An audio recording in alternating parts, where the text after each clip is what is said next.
Do you find yourself exhausted all the time? As much as you try, even if you get great sleep of a night time, you wake up and you just don't have the energy that is going to sustain you for the day. I totally understand that because it's an experience that I've been through many times.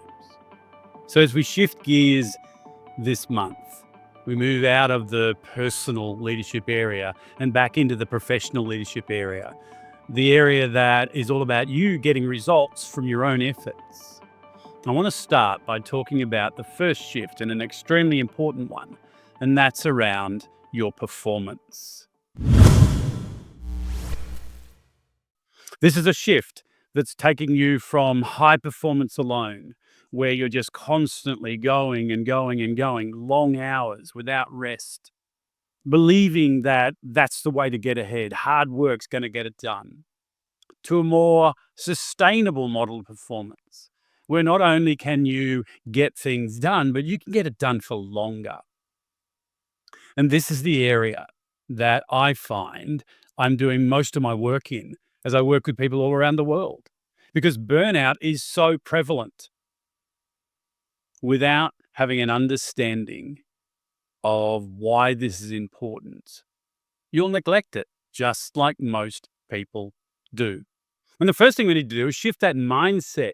We need to shift away from thinking that high performers are the ones that succeed.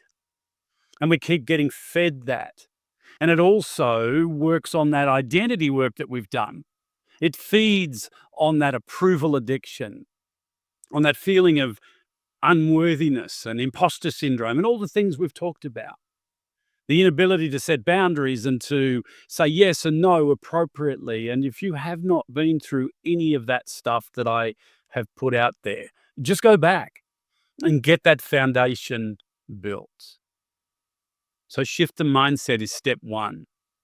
We then need to understand that working in an unsustainable manner is not going to get you the results that you want. As I said, I know this firsthand. I've had 4 physical and 2 mental breakdowns in my 40-odd year career. Now, you might think that that actually means that you're not going to listen to someone like me. How would I know what I'm talking about? I obviously haven't been able to work it out myself. In fact, the opposite to that is actually true. Through that journey that I went through, I learned so much, and I continued to find out more about what was important to make sure that I could be around longer and spend time with my grandkids. I remember it all came to a head a number of years ago. I was working in the city here in Sydney, and I was up on the 27th floor of a building in a law firm, something that I do a lot. And I was giving a presentation to a group of partners, and I loved it because I love being able to empower people to rise above their situation and get to where they want to go. And it was a beautiful sunny day outside, just like it is here today. And everything felt great until it didn't. And all of a sudden, it was like a black cloud just fell over me. And I thought, what's going on? I didn't feel well at all. But because back then I was still working through those identity issues myself, I just kept going. I smiled a little bit harder, and it was a false smile. I was anxious and didn't know what was going on, but I didn't want them to know that. Imagine if I stopped and said, I'm not feeling well and I'm not able to go on. What would they think about me?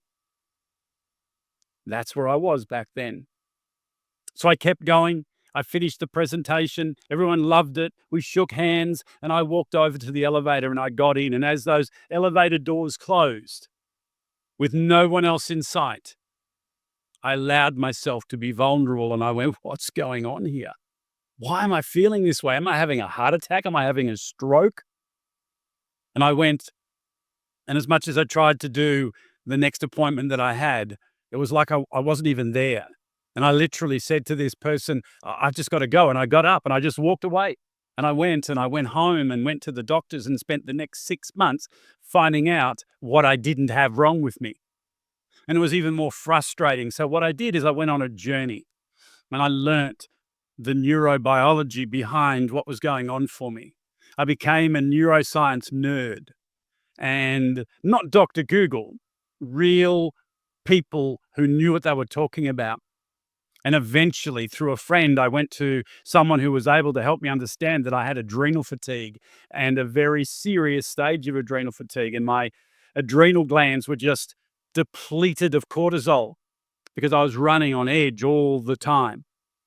If that sounds a little bit like your story, then I really hope that I've got your attention here, because what I've been able to do now is not only come out of that myself and continue to recover on a daily and weekly and monthly and yearly basis, because I'm not there yet. I've been able to help others to do the same, to be able to identify what they're doing that's not sustainable.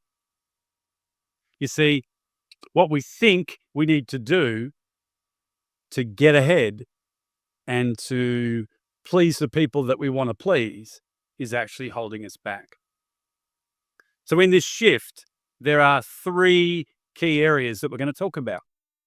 We're going to talk about your clarity, which is having a clear understanding of who you are and what it is that you stand for and what's important to you, your priorities. And we talked about that back in our values area. We're going to talk about capacity, which is not endless, just like our phone that runs out of charge if we don't plug it in. So do we. And the third area is our agility, the ability in this fast-paced world to be able to shift and change and zig and zag and stop and rest and then move again without it all falling apart. So 3 key areas that I found helped me to be able to shift my performance to a place where it's far more sustainable so that I could do it for the long term. So if that's you, if you're exhausted, if you feel like you're on the road to burnout, if you've been through and come the other side of burnout, please join the conversation as we go along with this together. Let's help each other to be able to rise up and move forward in a much more sustainable way. So this week, I'm going to drop 3 short reels again that are just going to give you a little bit of a taste around those 3 areas to help you to have that clarity, to look at your capacity, to look at your agility. And then for the rest of the month, we're going to go through strategies, practical things, not just theory, things that I've been able to do and I've been able to help others to do and see the results of, that's helped to get me back to where I am now and get them in a more sustainable performance zone. Come with me on the journey. I look forward to being a part of this with you, and I'll see you in our first of 3 videos later in the week.